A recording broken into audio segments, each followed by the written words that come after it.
जय हिंद साथियों मैं आपका एडवोकेट शान इलाही। साथियों, आपको पता है कि जिस तरह से सुप्रीम कोर्ट ऑफ इंडिया में 16 सितंबर को Heera gold chit and fund scam की हियरिंग है, जिसमें एमए एप्लीकेशन 2227 ऑफ 2024 की हियरिंग है, जिसमें हाल ही में उन्होंने एक नई एमए एप्लीकेशन फाइल की है। फिलहाल वो कॉपी सर्व नहीं हुई है, लेकिन आनन फानन में ईडी ने एफिडेविट को कोर्ट में फाइल कर दिया है और उन्होंने क्या प्रेयर्स रखी है, क्या डिमांड रखी है, मैं आपको संक्षेप में पढ़ के सुना देता हूं।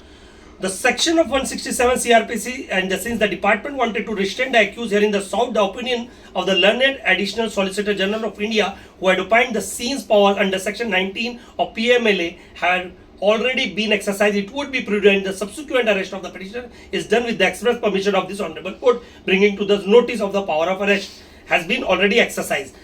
उनकी तरफ से एक्सरसाइज हो चुकी है, एडिशनल सॉलिसिटर के पास डिस्कशन हो चुका है और सीआरपीसी 167 के थ्रू मद्देनजर इसमें कैसे कार्रवाई की जाए, पीएमएलए सेक्शन उनके ऊपर कैसे लागू किया गया, ये सब हो चुका है। बस उन्हें आनन फानन में अरेस्ट करने की प्रक्रिया बची है। जिस तरह से मैं बता दूं, और उन्होंने क्या मेंशन किया इसमें, that the integram and the applicant herein was the conducting the auction compliance with the order of the honorable court, where the accused petitioner herein held a press conference that started spreading misinformation, malicious content on social media, and also addressed email dated 13/8/2025 to Director of Enforcement stating the order passed by the honorable court unlawful, misrepresented that there was only an order to auction properties and any auction beyond the said property would be contempt of court। मतलब इन्होंने बताया कि वो social media के मद्देनजर कुछ एक ऐसी मेलिशियस डेरोगेटरी स्टेटमेंट दे रहे हैं और तरह तरह के ईडी के बारे में आपत्तिजनक टिप्पणी कर रहे हैं,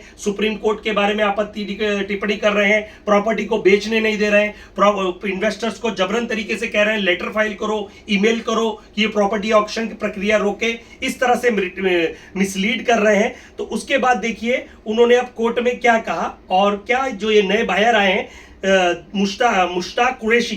Upon the discovery the same, the applicant had the summon to purchase Mushtaq Qureshi, who during his section 15 statement clearly stated that rupees 1.90 crore the petitioner herein as he was made to the belief to the husband of the petitioner in the Mr. Irfan Sheikh that the said property is not involved in any case and accused petitioner Nawera Sheikh would get him the notice from the enforcement directorate। मतलब उन्होंने बताया जो तमन्ना है, जो advocate है, जो मुंबई में appearance होती हैं, उनके हस्बैंड इरफान शेख उसमें विटनेस है, जो 1 करोड़ 90 लाख की प्रॉपर्टी सेल्ड हुई है मुंबई उल्वे में, वो भी उन्होंने इसमें मेंशन किया। अब उन्होंने क्या प्रेयर की है शॉर्ट में मैं समझा देता हूं। Permit the applicant and the arrest accused petitioner herein the all willfully violating the order of this honorable court, trying to delay the auction of the property being done by the enforcement director, thus willfully being contempt of the order of this honorable court, exercising the power of the under article 142। मतलब जिस तरह से violation कर रही हैं, proceeding रोक रही हैं, तरह तरह के अड़चन पैदा कर रही हैं ऑक्शन की प्रक्रिया में, तो उनके खिलाफ कंटेम्प्ट कोर्ट की प्रोसीडिंग भी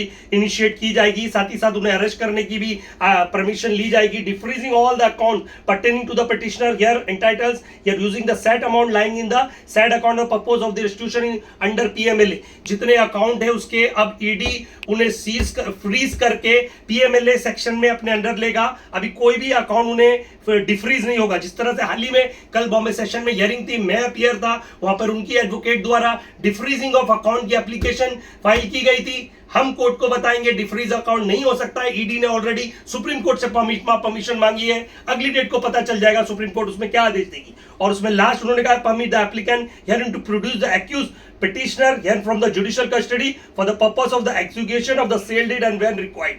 मतलब जब भी आरोपी की जरूरत होगी जेल से उन्हें लाकर उनकी इंक्वायरी इन्वेस्टिगेशन होगा। उन्होंने जो सेल डीड बनाई है, उन्होंने 1 करोड़ 90 लाख रुपए जो परचेजर से लिए हैं, फेक तरीके से उन्हें फॉर्ज करके डॉक्यूमेंट पे साइन करके उन्हें गुमराह करके एक नोटराइज डॉक्यूमेंट पे 1 करोड़ 90 लाख रुपए लिए गए। अब उन्होंने ये भी कहा कि direct the accused petitioner in the entitles to remove all malicious content against the applicant and this honorable court from all social media within 24 hours।